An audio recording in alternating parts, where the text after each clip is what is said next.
que libera tu cabeza. Zapatistas de corazón. Estoy aquí en Ciudad de México. Llegué hace 12 días y hoy es el último día en el que estaré en este país mágico.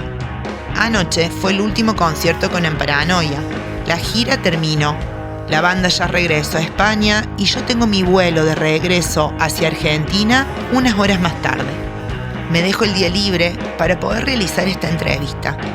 A pesar de mis ganas de ir a recorrer museos, y en México sí que los hay, en esta ocasión la posibilidad de poder realizar este podcast se impone.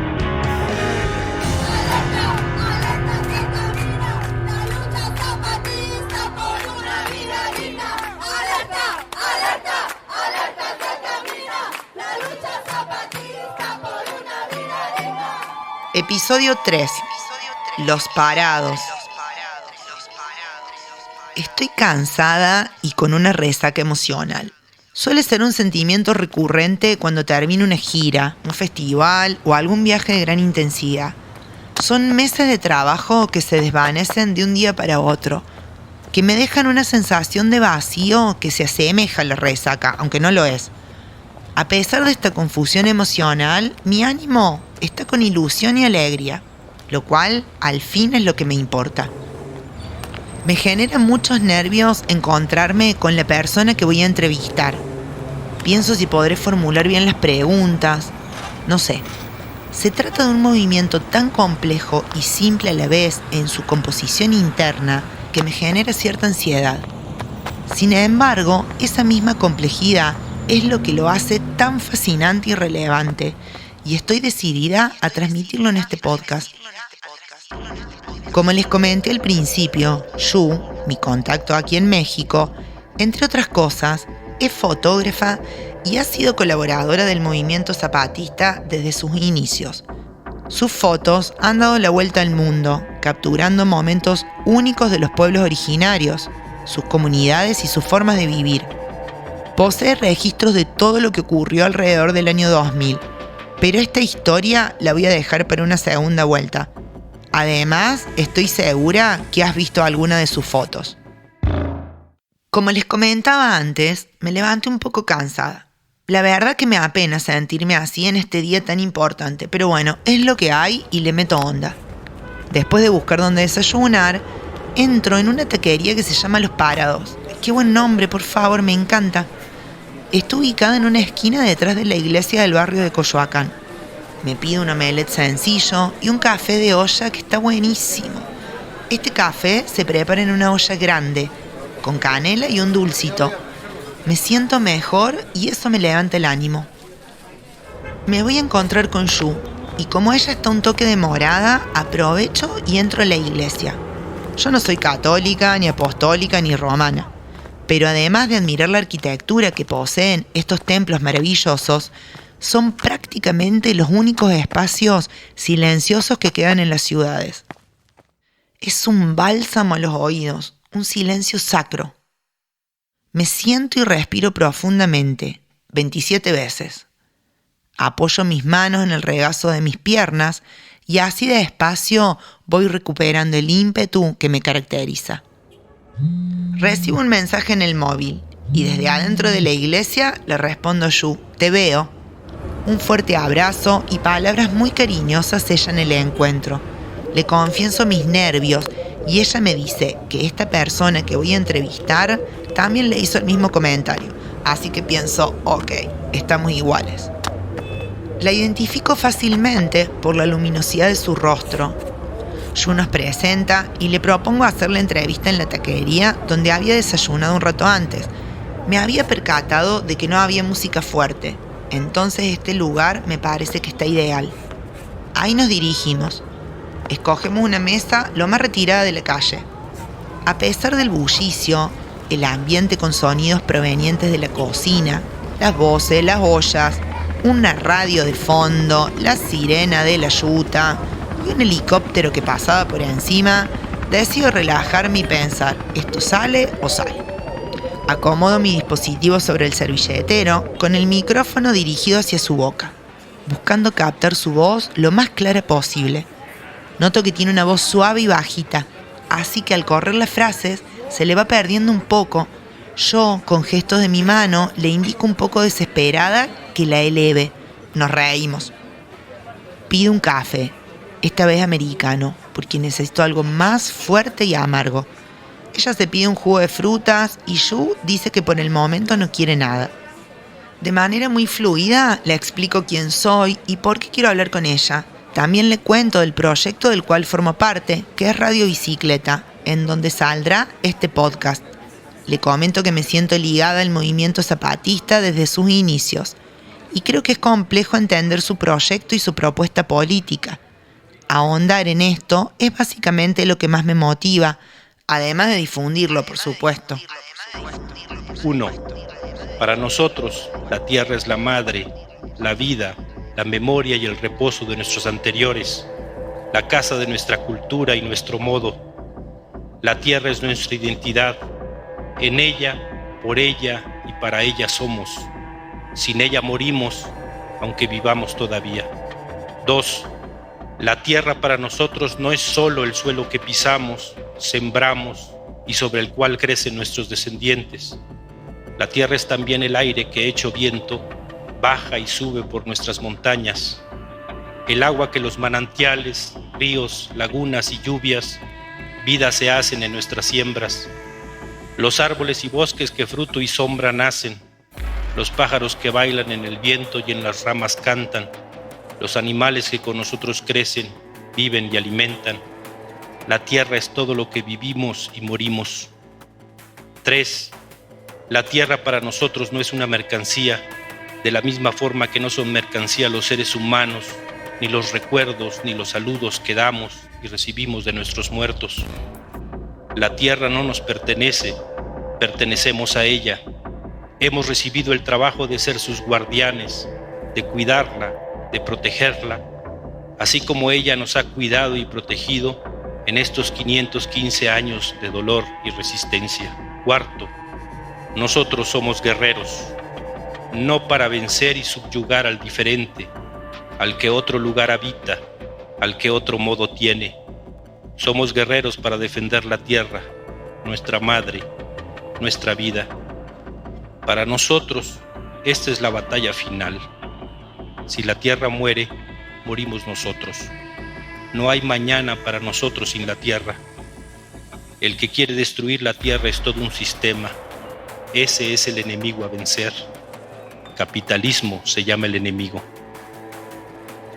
En el 2003 se inauguran las juntas de buen gobierno. ¿Qué son las juntas de buen gobierno? Me preguntas, pues son, digamos, la conjunción de distintos municipios autónomos zapatistas. Los municipios autónomos zapatistas a su vez agrupan a pueblos y comunidades.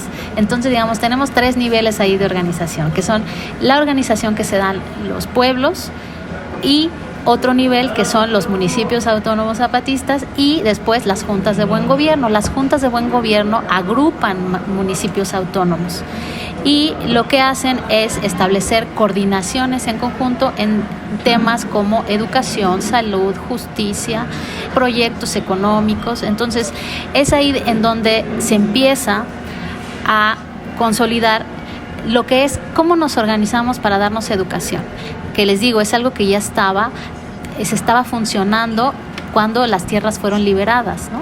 El avance del EZ sobre territorio para llegar al centro político, que es la Ciudad de México, implicó ocupar territorios que antes tenían o finqueros o otros políticos. Entonces, sobre esos territorios desde los primeros días se empieza a organizar. Pero entonces ya para el 2003, pues obviamente ya había, pues digamos, líneas generales, organización, había proyectos, pero ellos nos dicen había un desarrollo desigual. Entonces necesitamos ponernos, nosotros en control de toda la ayuda que se recibía, porque se recibía apoyo, pero ahora vamos a ser nosotros quienes decidamos cómo va a ser ese desarrollo. Por ejemplo, hay unas zonas en donde recibían más apoyo, otras zonas donde no, otras zonas con características distintas. Entonces nosotros vamos a poner orden sobre nuestro territorio. Entonces ahí la idea para la sociedad civil en general va siendo mucho más clara de cómo es que ellos van atendiendo sus demandas. particulares, ¿no? Entonces nos ponían ahí las cosas sobre la mesa, ¿no? Y nos decían, bueno, a ver, a nosotros nos importan los números que se dan en las escuelas oficiales, ¿eso nos importa? Pues no nos importa. Entonces la calificación aquí no es importante, ¿sí? Así como esas cosas muy básicas que nosotros, digamos, con la educación y la salud oficialista ya las tenemos como preestablecidas las reglas, ellos se las dan a sí mismas, ¿no?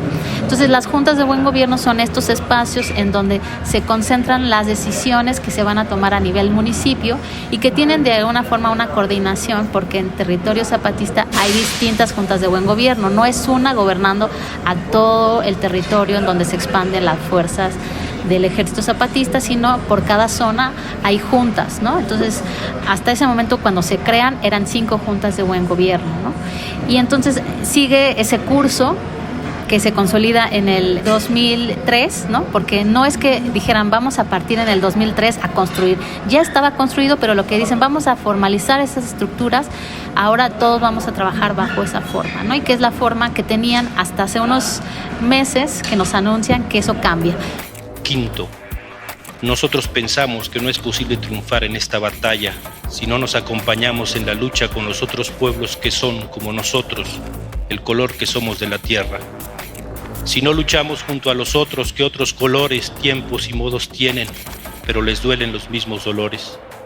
Por eso caminamos con el oído y el corazón abiertos para buscar y encontrar a las que dicen o quieren decir ya basta. A los que han encontrado que el nombre de su enemigo es el mismo que a nosotros mata y duele. Sexto, nosotros pensamos que ya no basta con solo resistir y esperar uno y otro ataque del mandón y del dinero. Creemos que la fuerza que ahora se necesita para sobrevivir es también suficiente para terminar con las amenazas. Es la hora. Séptimo, ni al árbol ni al bosque miramos hacia abajo, no en señal de humildad, no para rendir nuestra dignidad, sino para leer y aprender lo que no se ha escrito, para lo que no hay palabras sino sentimientos, para poder ver en la tierra las raíces que sostienen allá en lo alto las estrellas.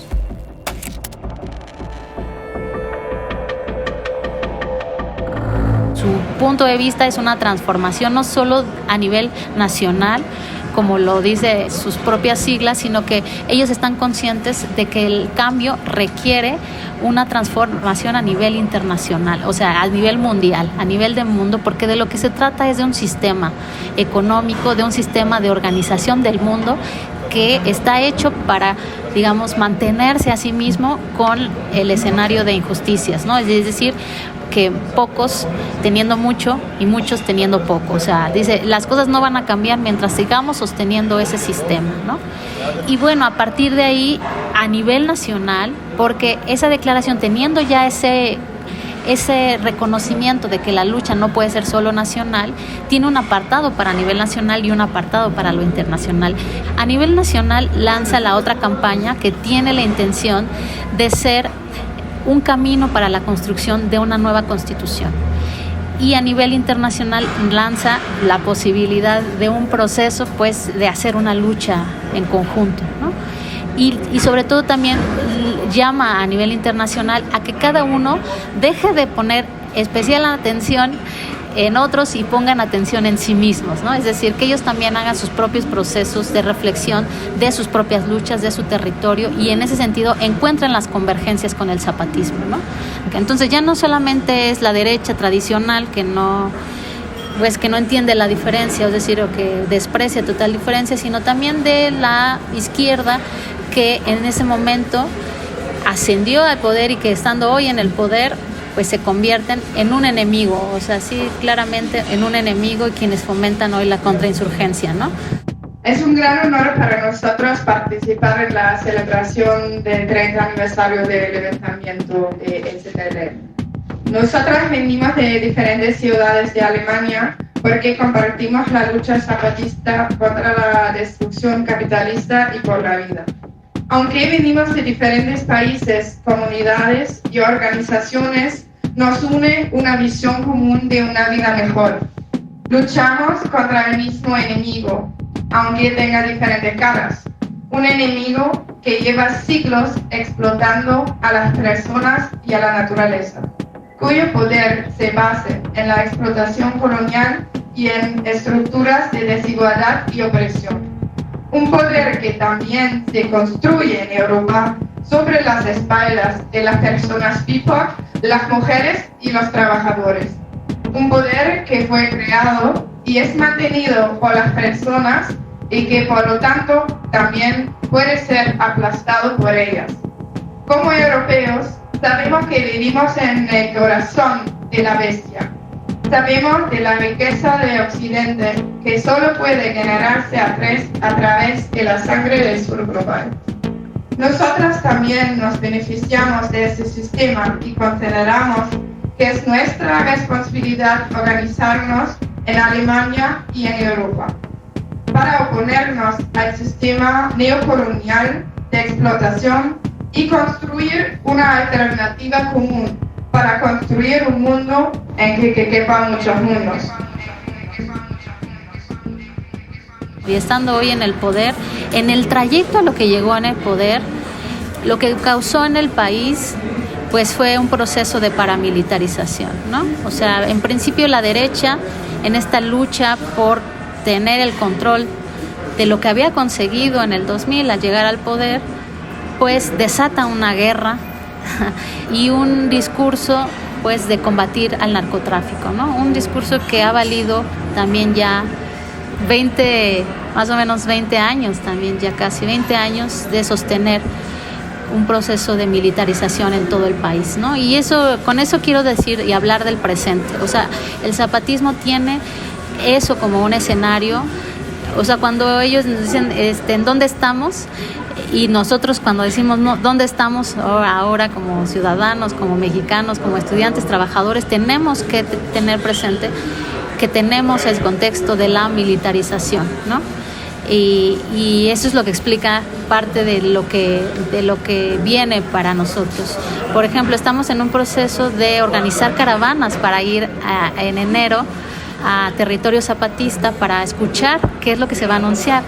En agosto salieron una serie de comunicados que anuncian transformaciones al interior del EZ, pero también nos dejan ver que algo viene y nos invitan a ser parte de eso en enero, pero tenemos que ahora prepararnos para una condición de recorrido totalmente adverso, en donde desconocemos las posibilidades de lo que puedan pasar. Es decir, tenemos que estar preparados para cualquier posibilidad de violencia que intente detener, que intente desvirtuar, que intente simplemente pues perjudicar, ¿no? Cualquier encuentro de este tipo. No se ha dado un encuentro así desde el 2019 y pues eso, por eso es nuestro presente. Nuestro presente es una condición de militarización, pero bueno, no solo, sino que con este contexto de combate a la delincuencia organizada, los grupos, se ha desatado un conflicto entre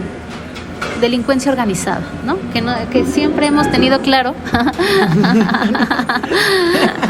que me supongo que también como en otros países y en Argentina mismo nos queda claro que cuando dicen delincuencia organizada no se entiende sin la propia clase política y sin el propio capital, ¿no? Entonces nos enfrentamos pues a eso. Ajá. Pues eso, tenemos una condición política compleja a nivel nacional, a nivel internacional ni se diga. Estamos también con la mira a las puestas en la llegada de Milei a Argentina y entonces es un momento pues sumamente complejo. Entonces, y algo que ha caracterizado al EZ es de imaginación política. Entonces, por eso hay demasiada expectativa. Esperamos, porque siempre han tenido para nosotros quienes la recibimos, pues, el tino, el buen gusto, de refrescarnos, porque nos muestran caminos y formas que nos tiene poco acostumbrada a la clase política. Estamos muy adormecidos en términos de nuestra imaginación política y ellos no sé cómo logran de siempre poder salir del marco del tablero.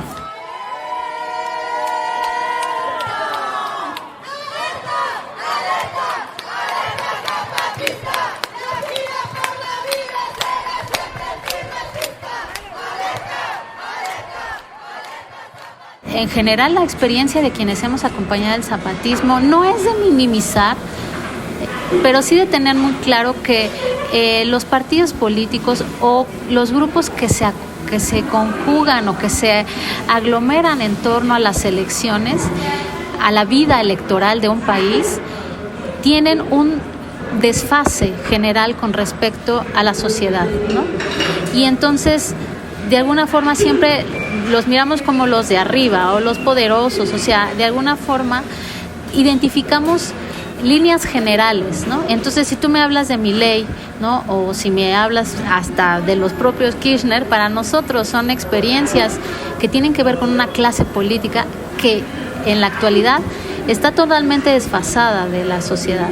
Pero sí entendemos que, o bueno, sí también somos claros que hay gente que todavía tiene expectativas sobre una izquierda electoral, ¿no? Y que en ese sentido la llegada de Milei pues es un golpe que sentimos en el sentido de que sabemos que es una expresión autoritaria por su discurso, ¿no? Y que además enarbola pues un neoliberalismo autoritario, o como se dice, el neoliberalismo libertario, ¿no? En términos de la academia. Pero bueno, francamente tiene discursos que generan preocupación sobre cuáles van a ser el futuro de ciertos derechos sociales, ¿no? De la educación, de la salud, qué va a pasar con todo eso. O sea, realmente sí hay una preocupación por eso, ¿no? Aunque claro, sabemos que las otras propuestas tampoco representaban un futuro que pudiera proteger esos mismos derechos, ¿no? Entonces era un escenario complicado y la verdad que sí nos sentimos hermanados, sobre todo en el sentido de que aquí es muy común que la propia izquierda partidista tenga a los Milei como el lobo feroz. Entonces ellos nos dicen, miren, si no nos mantenemos nosotros en el poder, van a llegar los Mileies, ¿sí? Y eso hace todo un escenario que les permite hacer y deshacer y destruir mismo los derechos sociales como los haría cualquier persona de derecha, ¿no? Y en ese sentido pienso que la llegada de Milei es la descomposición de la clase política en su conjunto y es también un fracaso de esa izquierda electoral que no logra sobrellevar las contradicciones o las complejidades de un sistema capitalista, ¿no? Gracias, Remedios. La conversación se encamina sola. Insisto en explicaciones más simples porque me interesa su vivencia. No me importa lo que dicen los especialistas, los académicos, periodistas o filósofos. Me interesa la voz del corazón, la voz silenciada de quienes acompañan al zapatismo desde las bases y desde diferentes espacios. Me interesa especialmente la voz más silenciada de todas, la voz de las mujeres. Cuando le pregunto cómo se llama, y le aclaro que no tiene que usar su nombre real, me dice Remedios. Seguramente ese no es el nombre que figura en su DNI. Acordamos en cuestiones de producción, en cómo compartir el material y el acceso al mismo. Comentamos algo de la situación actual de las comunidades zapatistas, sobre cómo han cuidado la tierra y sus recursos naturales a lo largo del tiempo, el agua, la selva, los lagos. Ahora enfrentan la amenaza de que se las arrebaten, y el futuro se ve marcado por el proyecto del Tren Maya. Este proyecto, en nombre del progreso, lleva consigo la sombra de la destrucción medioambiental, las malas condiciones laborales y el resurgimiento del colonialismo. Ya conocemos las consecuencias habituales cuando llega el supuesto progreso, diseñado más para el turismo extranjero y los dólares que nunca llegarán a las comunidades. En menos de una hora ya habíamos pensado 1000 planes. Tengo que volver. Al concluir la entrevista, off the record, les pregunto si puedo decir que ellas son zapatistas. Sus caras fueron sorprendentes. Se miraron al unísono y ninguna de las dos dijo nada con palabras, pero sí con gestos. Hay mucho respeto y precaución en autoproclamarse zapatistas, ya que muchas personas lo han hecho para la foto, por moda, por un me gusta, para llegar al gobierno, para ganar votos, porque incluso dicen que queda bien. Pero lo que se sabe entre las filas, es que el verdadero zapatista no se autoproclama. Nos reímos y entonces acordamos en que sí puedo decir que son zapatistas de corazón. Esto es Radio Zapata, la voz oficial del Frente Suroriental del EZLN, Ejército Zapatista de Liberación Nacional. Declaración de la Selva Lacandona, hoy decimos basta. Y el pueblo se rebeló, formando sus propios líderes. Surgieron Villa y Zapata, hombres pobres como nosotros, a los que nos han negado la preparación más elemental para así poder utilizarnos como carne de cañón y saquear las riquezas de nuestra patria. Pueblo de México, nosotros, hombres y mujeres, íntegros y libres, estamos conscientes de que la guerra que declaramos es una medida última pero justa. Los dictadores están aplicando una guerra genocida no declarada contra nuestros pueblos desde hace muchos años, por lo que pedimos tu participación decidida y apoyando este plan del pueblo mexicano que lucha por techo, tierra, trabajo, alimentación, salud, educación, independencia, libertad, democracia y paz. Intégrate a las fuerzas insurgentes del Ejército Zapatista de Liberación Nacional. Democracia, justicia, libertad. Comandancia General del EZLN. Año de 1993.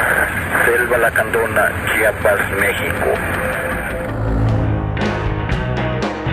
El colectivo realizador de este podcast es Radio Bicicleta. Yo soy Evelyn Melano y estoy en la narración, producción y dirección general. Santiago Izquierdo en grabaciones, paisaje sonoro y producción técnica. Florencia Bernasconi en producción, diseño y comunicación. La foto de portada es de Yu y remite a la tapa del álbum Somos Viento de Amparanoia. Agradecemos a Enlace Zapatista que nos permitió usar los archivos sonoros, a Remedios y Yu por su predisposición, amabilidad y cariño. Podés suscribirte a nuestro canal, darnos like, seguir, compartir o dejarnos tu comentario. En plataformas y redes sociales nos encontrás como Radio Bicicleta Podcast. Gracias por escucharnos y ser parte de la comunidad bicicletera.